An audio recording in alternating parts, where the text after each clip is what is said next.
Bismillah, alhamdulillah, salatu ala rasulillah. Assalamualaikum warahmatullahi wabarakatuh.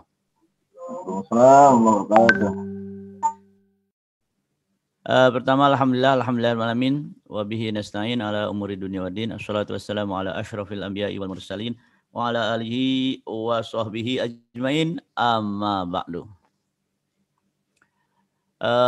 Bapak-bapak dan ibu-ibu sekalian yang rahmati Allah. Pertama, alhamdulillah alamin. Marilah kita selalu memuji Allah, alhamdulillah. Karena pemaparan tadi dari dokter dan dokter, dua saya kira, dokter dan dokter ya, Sukamto, menyadarkan kepada kita bahwa tidak ada kepastian untuk manusia. Sembuh, nggak sembuh, sakit, nggak ada yang pasti. Jadi, maka kita hanya bisa merasakan bahwa kita hidup semua atas rahmat Allah. Dan kita hanya memuji Allah, alhamdulillah, atas rahmat Allah. Yang kedua, salat dan salam kita haturkan kepada Rasulullah Sallallahu Alaihi Wasallam. Mudah-mudahan dengan salawat dan alhamdulillah yang kita bicarakan hari ini akan mendapatkan keberkahan dari Allah Subhanahu wa Ta'ala. Nah, Bapak-bapak dan ibu-ibu yang dirahmati Allah, saya share ya sebuah slide, saya kira sudah bisa share. Hari ini saya hanya akan memaparkan tentang bagaimana sebuah hukum atau sebuah fatwa dikeluarkan. Jadi, fikih vaksin COVID-19. Karena memang sesuai judulnya ya. Pertama, ini. Jangan lupa bahwa yang kita lakukan adalah usaha tidak tertular. Karena Rasulullah bersabda, firro, larilah, minal mazum, mungkin lebih tepat diartikan penyakit menular, kama tafirru minal asad. Kalau kita ada singa dan kita serius lari dari singa tersebut karena khawatir bahaya singa, seperti itu pula kita lari dari bahaya penyakit menular, seserius kita lari dari bahaya singa. Memang hari ini kita mendapatkan ilmu tentang memang bahayanya seperti apa, serius larinya seperti apa. Jadi tidak boleh dengan pemikiran apa? Takdir. Takdir itu dibicarakan setelah terjadi. Sebelum terjadi kita usaha. Maka berusaha, bertawakal, berdoa. Kemudian kalau terjadi kita bicara takdir. Bagi yang tidak mau berusaha dengan hanya tawakal, itu adalah naksun fil akli, kekurangan akalnya gitu. Maka kita dua-duanya harus kita lakukan. Yang kita lakukan hari ini adalah salah satu usaha kita untuk mencegah agar tidak tertular dari penyakit menular ini.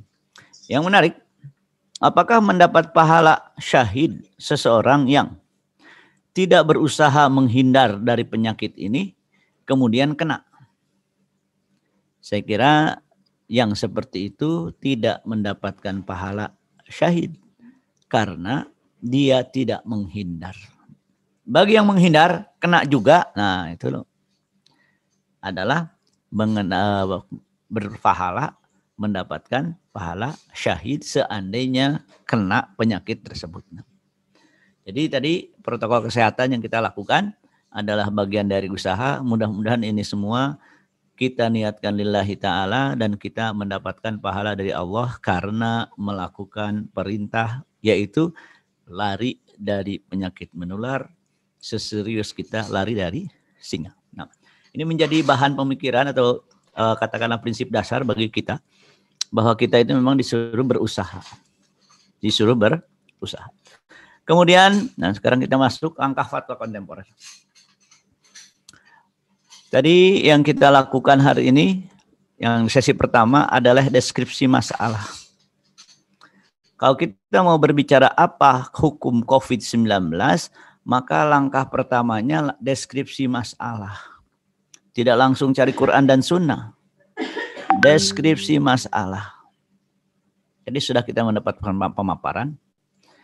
Kemudian apa itu deskripsi masalah? Definisinya apa? Al-waqi'nya apa? Tadi pemaparan tadi adalah kita berbicara definisi, kita berbicara fikih waqi', realitanya apa gitu. Nah, setelah dua hal ini ada, baru kita mencari ayat yang sesuai, hadis yang sesuai, kaidah-kaidah fikih yang sesuai, di antaranya maqasid yang mungkin ada dalam masalah ini sehingga menjadi pertimbangan hukum. Yang langkah kedua itu al-takyif al-fikhi. Bagaimana menurut fikih? Jadi tidak langsung cari Quran dan Sunnah. Karena kalau tidak melakukan tadi deskripsi fikih waqi' dengan definisinya apa, biasanya hukum yang dihasilkan jadi salah. Hukum yang dihasilkan jadi salah. Apalagi menerapkan ayat, menerapkan hadis tanpa melihat al-waqi', itu juga masalah. Menjadi masalah. Jadi menerapkan hadis itu lihat waqi'nya. Lihat waqi'nya. Tidak bisa menerapkan hadis tanpa melihat waqi'.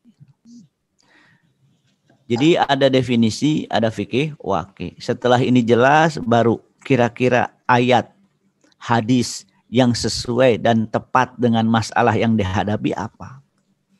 Jadi tidak boleh misalkan hadis tentang menutup mulut dan hidung ketika sholat dilarang, kemudian dipakai di zaman seperti sekarang.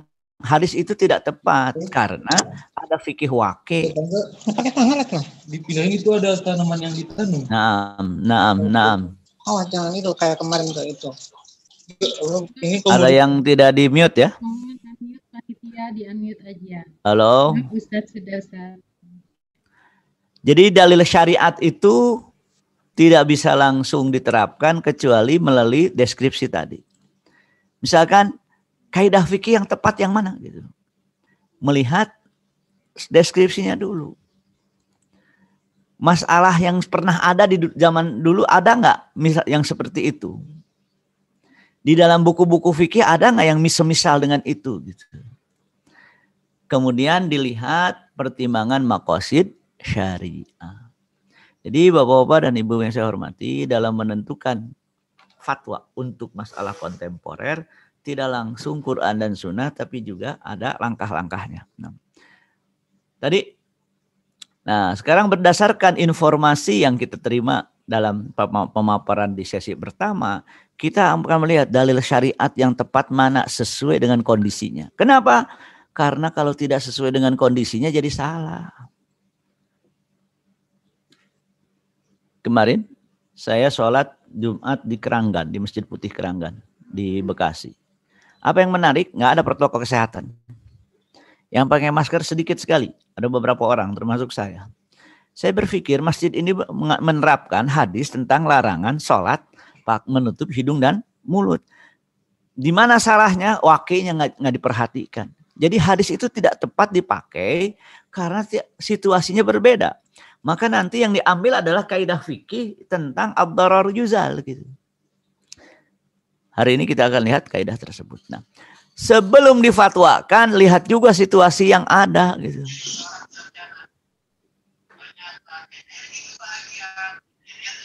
Kenapa? Karena kita menginginkan apa?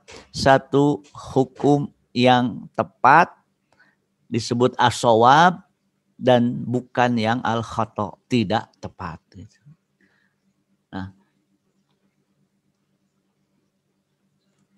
ini mungkin mirip juga sebetulnya masalahnya apa,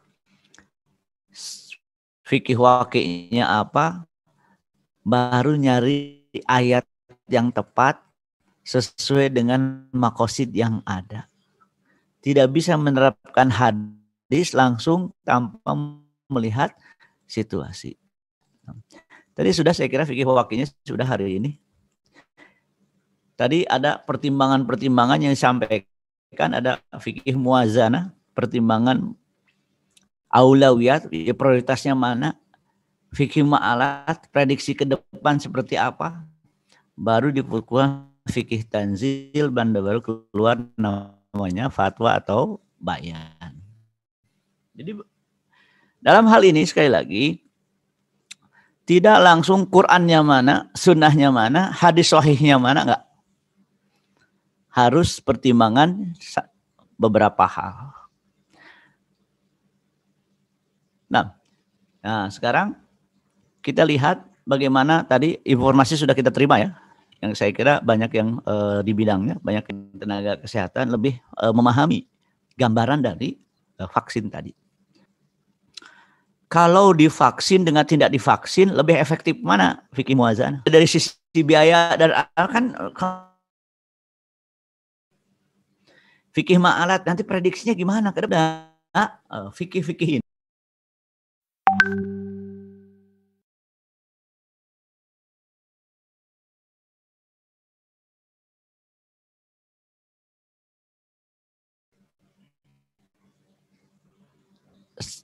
Tadi sekarang kita cari Al-Qur'an, Al-Hadis. Yang ada hadis jelas sekali di sini mengatakan la darar wala dirar.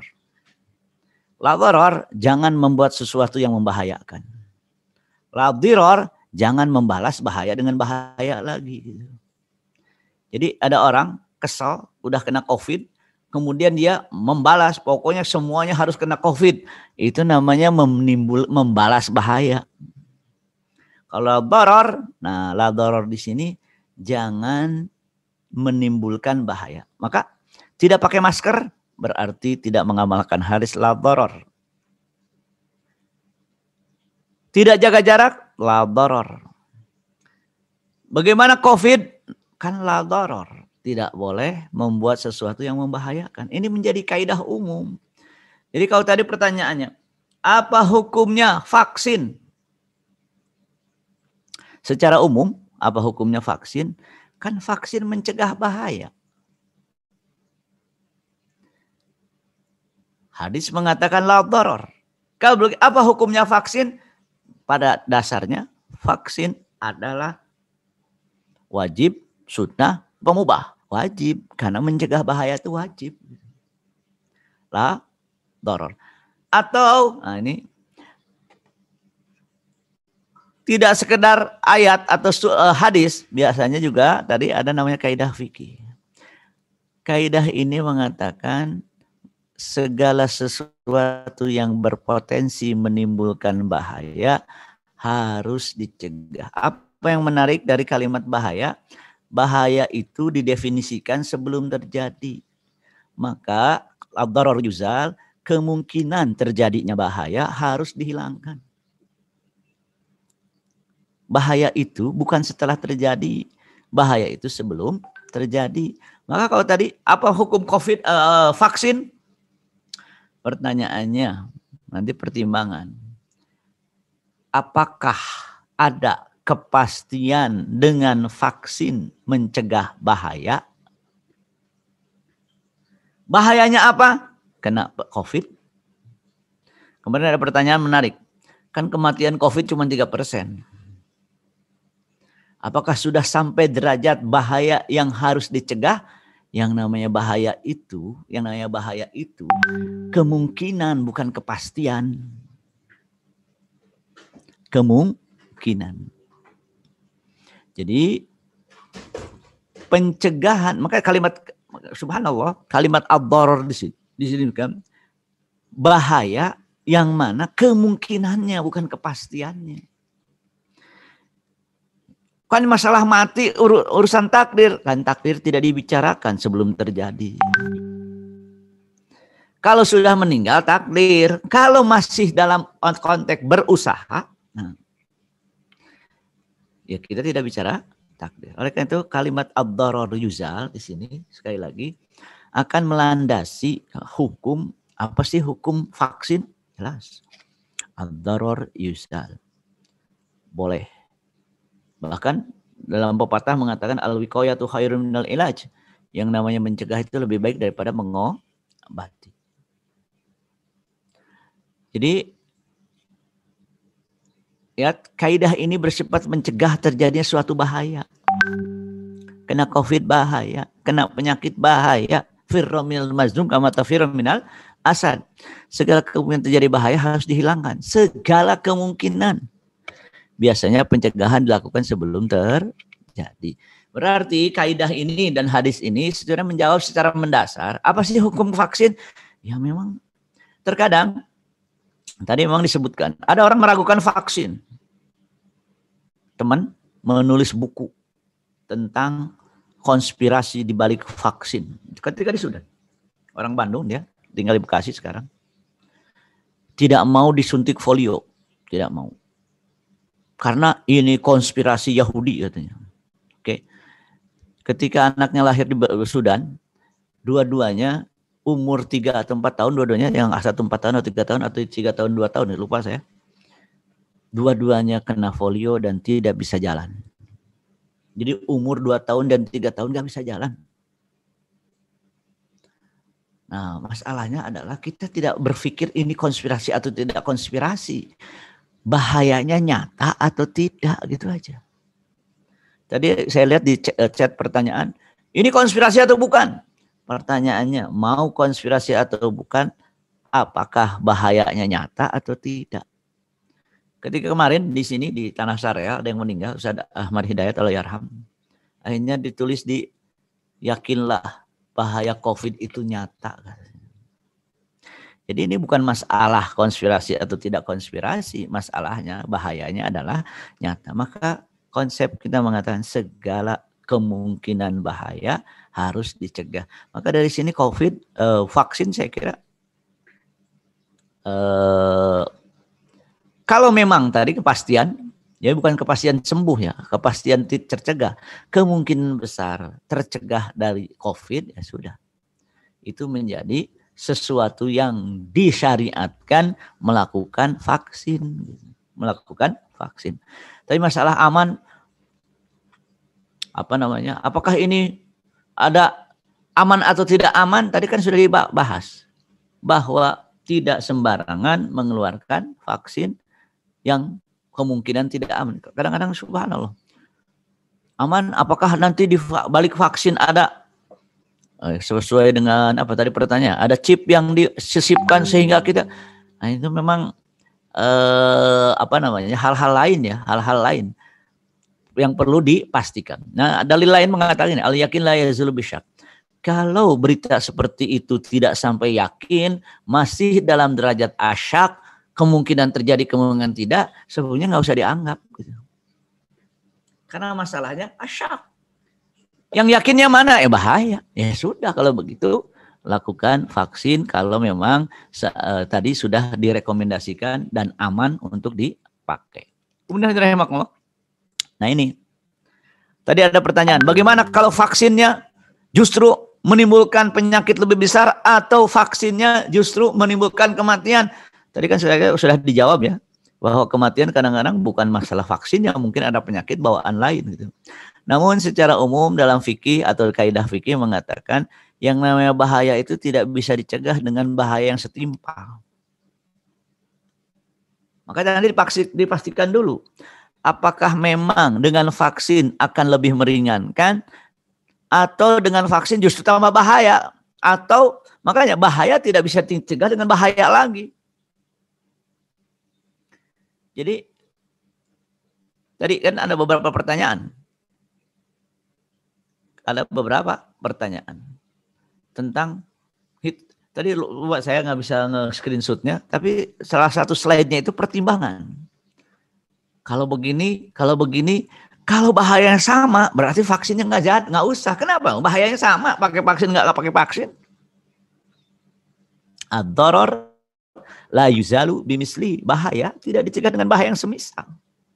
Kalau seandainya tadi ada tidak divaksin kemungkinan kena COVID, divaksin kemungkinan kena bahaya yang lainnya, berarti di sini pertimbangannya bukan sekedar vaksin, tapi ada efek yang lain yang kemungkinan bahaya seimbang. Maka ad-darar la yuzalu bimisli. Yang namanya bahaya tidak bisa dicegah dengan bahaya yang seimbang. Tadi saya kira tadi ada satu slide ya, cuman saya nggak bisa nge-screenshotnya tadi karena cepat di ini ya. Kaidah ini menjadi batasan bagi kaidah sebelumnya. Bahaya dicegah, tapi tolong apakah menimbulkan bahaya yang setimpal atau tidak? Kalau memang setimpal jadi nggak boleh gitu.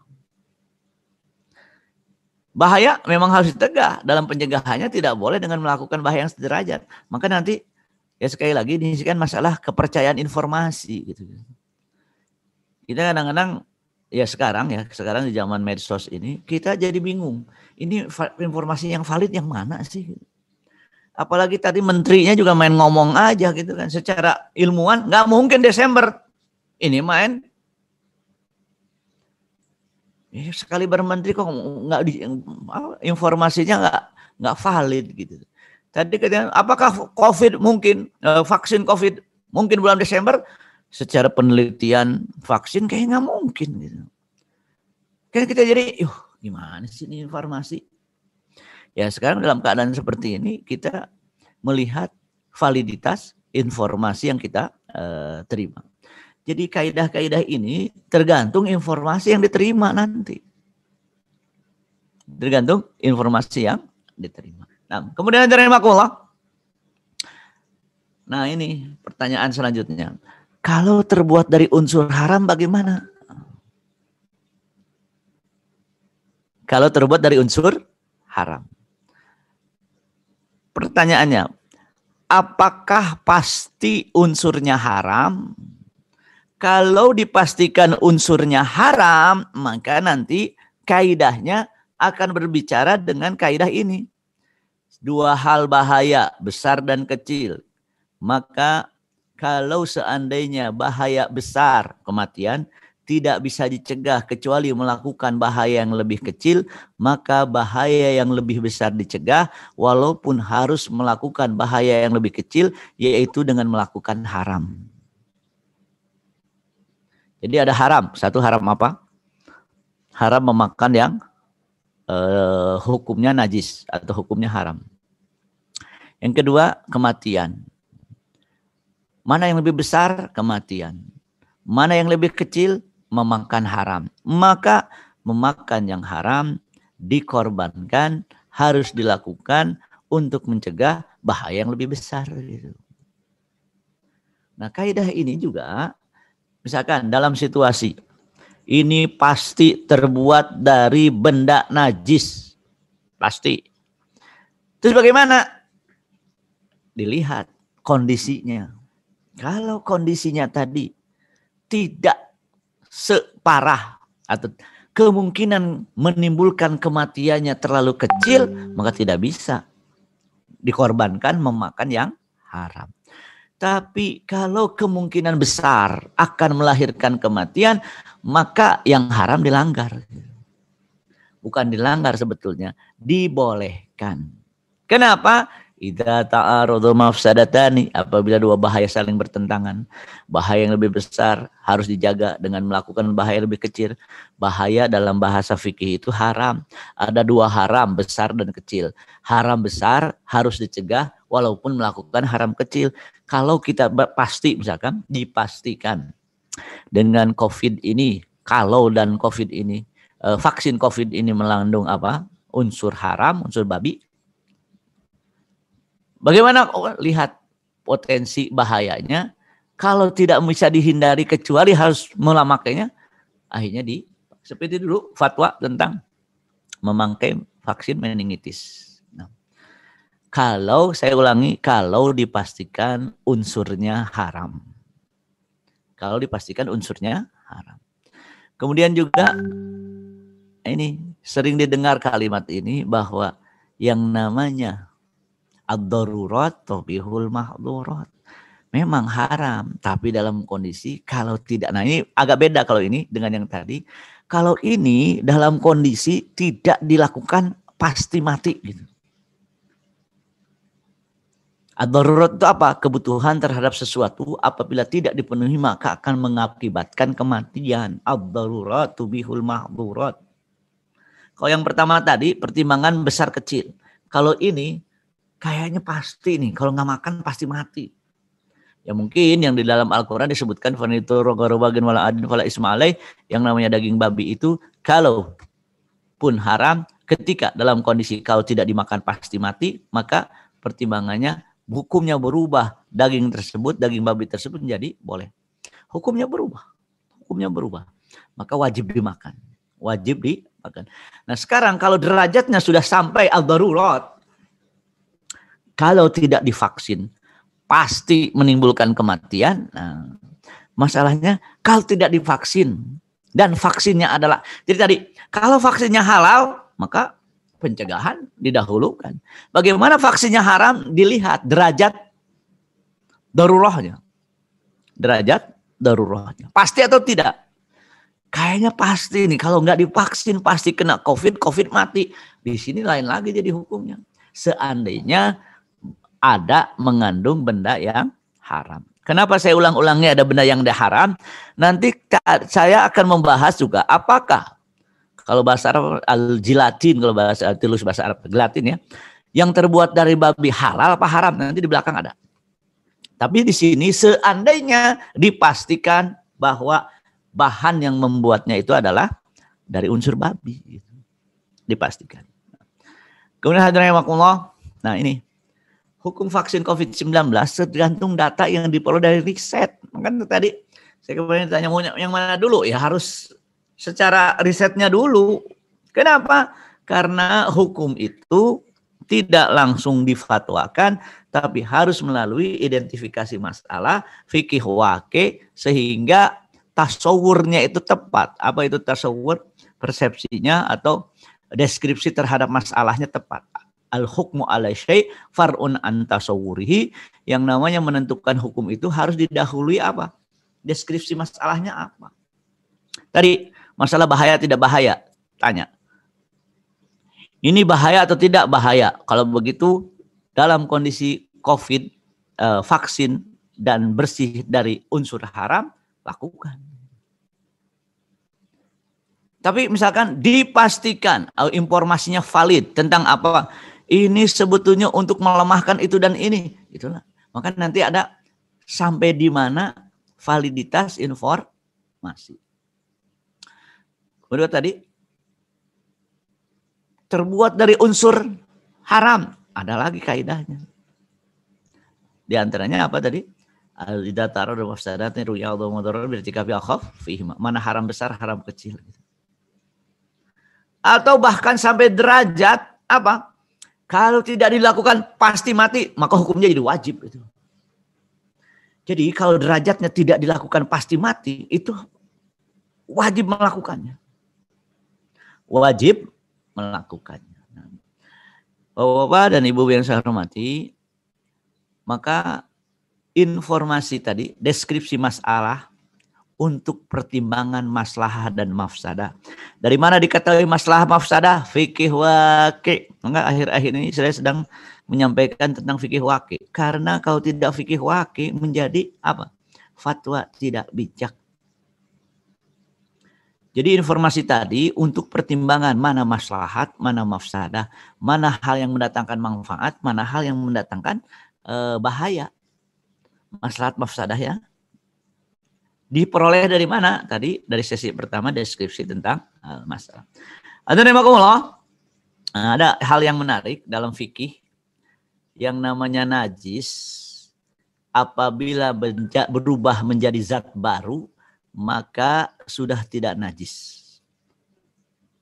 Ini akan menjawab tadi pertanyaan, apakah vaksin COVID-19 halal atau haram? Bukan hukum vaksinnya ya, halal haramnya. Dalam keadaan halal jelas lakukan. Dalam keadaan vaksinnya haram, lihat kondisi. Kalau tidak bisa kecuali harus dilakukan, maka jadi wajib nantinya. Seperti al-daruratu bihul. Sekarang najis, bukan naji, ini najis, S-nya kurang. Najis dalam fikih apabila berubah menjadi zat baru, maka sudah keluar dari sifat najisnya dan tidak najis. Contoh, khamar itu haram. Khamar itu najis.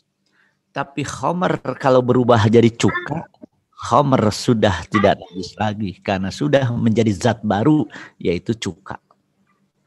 Al-khal kalau bahasa Arabnya. Air Ciliwung yang sudah kotor dan najis itu karena udah tercampur najis begitu banyak masuk ke dalam sebuah bak, kemudian dirubah menjadi apa? Air bersih dan sudah berubah zatnya, maka berubah jadi najis menjadi tidak najis. Apa itu istihalah dalam fikih? Berubah. Tutlaku ala taghayyur syai', perubahan sesuatu an tab'ihi dari karakternya, wa wasfihi dan sifatnya. Maka Dr. Qardawi menyebutkan, lihat, kotoran kambing kalau dalam mazhab Syafi'i najis ya, kotoran kambing. Kemudian dikeringkan, kemudian dibakar berubah jadi abu, itu sudah berubah zatnya, sudah tidak najis lagi. Apa istihalah dalam bahasa fikih? Perubahan al-ain, sebuah zat yang najis karena perubahan sendiri. Tadi khamr setelah sekian lama menjadi cuka itu berubah sendiri, atau karena ada unsur sengaja dirubah, maka menjadi suci. Jadi yang kuat pendapatnya adalah pendapat Hanafiyah dan Syafi'iyah, Hanafiyah dan Malikiyah, bahwa sesuatu najis yang sudah berubah menjadi zat baru, maka hal tersebut sudah tidak najis, orang zat baru. Pertanyaannya, apakah yang dipakai dalam pembuatan vaksin itu dari unsur daging babi atau daging babinya? Zat baru yang sudah berubah atau masih itu juga? Sebetulnya kalau lihat dari masalah ini udah jadi udah jadi zat baru, bukan zat itu juga. Maka hukumnya sudah berubah. Saya berharap fatwa MUI keluar bahwa menyebutkan bahwa istihalah berubah jadi zat baru itu sudah merubah substansinya. Kenapa? Karena semua ulama sepakat bahwa khamr kalau sudah berubah jadi cuka, ya jadi halal.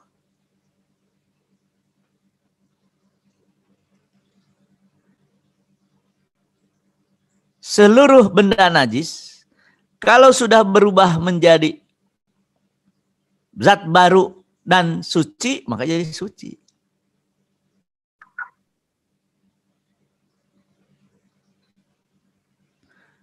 Jadi pertanyaannya, silakan nanti yang ahli dalam masalah ini, apakah benda itu juga atau zat baru? Kalau jadi zat baru ya sudah berubah. Tapi kita lihat pendapat Dr. Qardawi.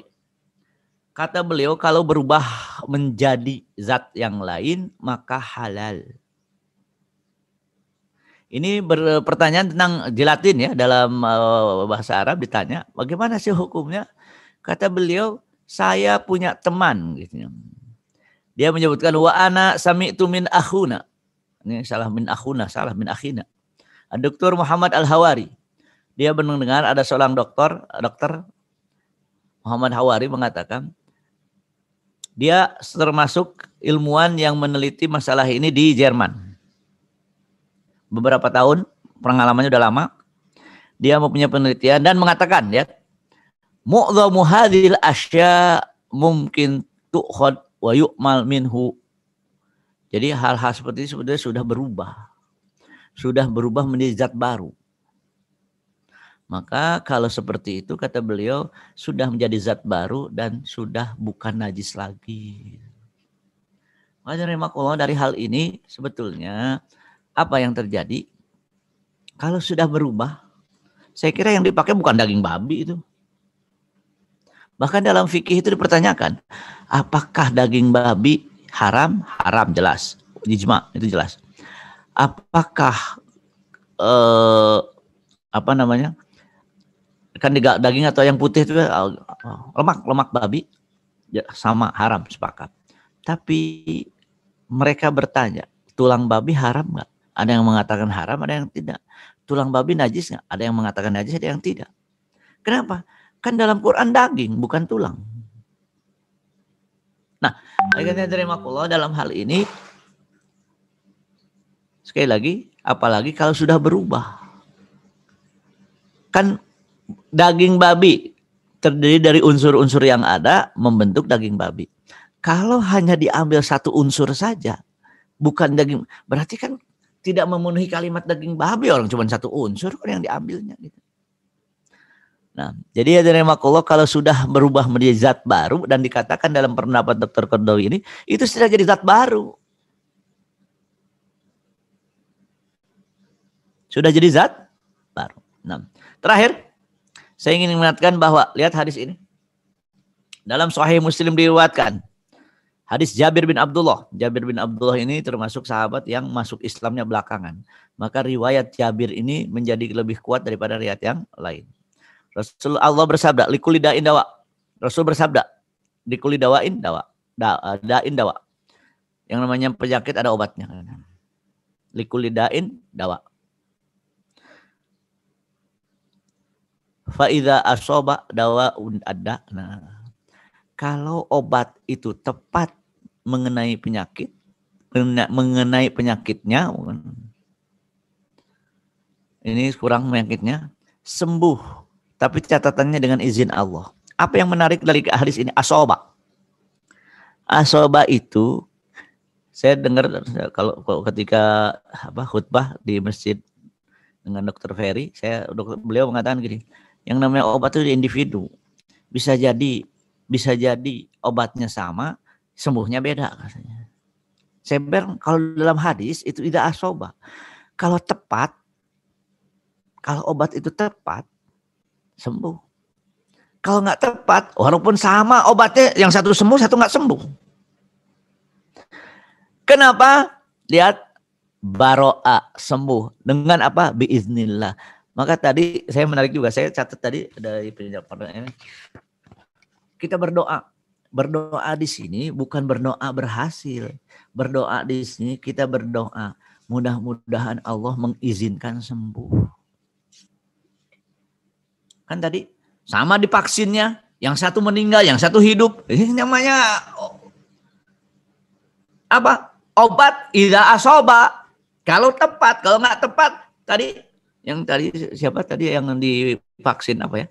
Di dalam pertanyaan ada sama-sama divaksin, satu sembuh, satu sehat tidak kena, yang ini justru jadi sakit.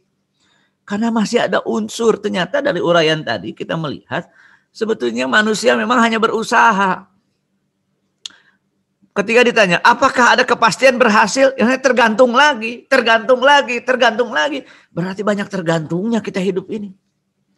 Nah, yang bisa saya pahami, yang tergantung itu sebetulnya rahmat Allah gitu. Baro'a biiznillah. Maka harus dibedakan antara usaha sembuh dengan sembuh. Maka dalam doa, Allahumma anta syafi. Kenapa? Yang menyembuhkan hanya Allah. Kita suruh berusaha. Al-ilaj itu namanya usaha sembuh.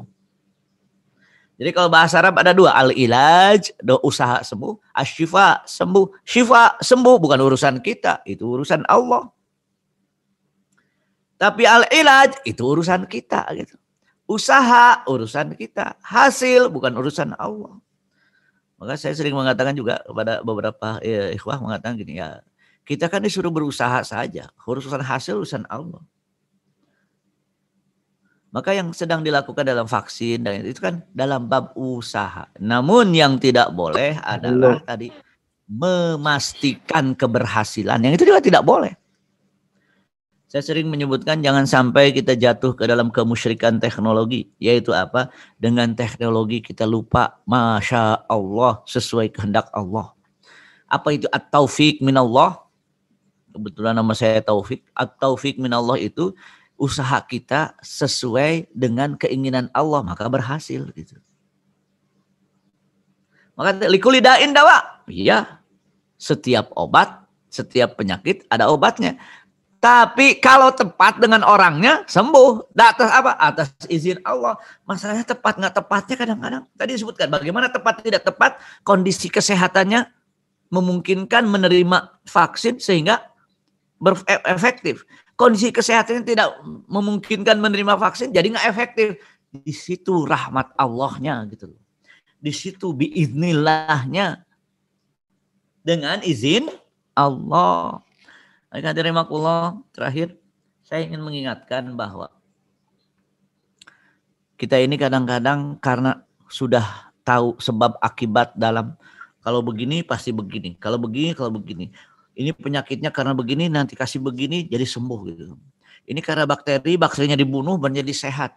Tolong menghubungkan antara hasil dari sesuatu dengan usaha kita. Ibnu Taimiyah mengatakan syirkun fit tauhid. Syirkun fi tauhid. Maka sehebat apapun usaha kita, kita hanya selesai dengan mengatakan Masya Allah, la quwata illa billah. Kalau Allah kehendaki sembuh, kalau enggak. Terus kenapa berusaha? Kan disuruh. Kenapa berdoa? Kan disuruh. Kenapa bertawakal? Kan disuruh. Masalahnya kita disuruh Allah. Urusan hasil disuruh. Urusan hasil tetap urusan Allah. Oleh karena Allah menarik dalam hadis ini, sembuh dengan izin Allah. Bagaimana izin Allahnya? Itu yang tidak ada dalam kekuasaan kita. Gitu. Oleh karena itu sekali lagi mudah-mudahan dalam hal kita berusaha untuk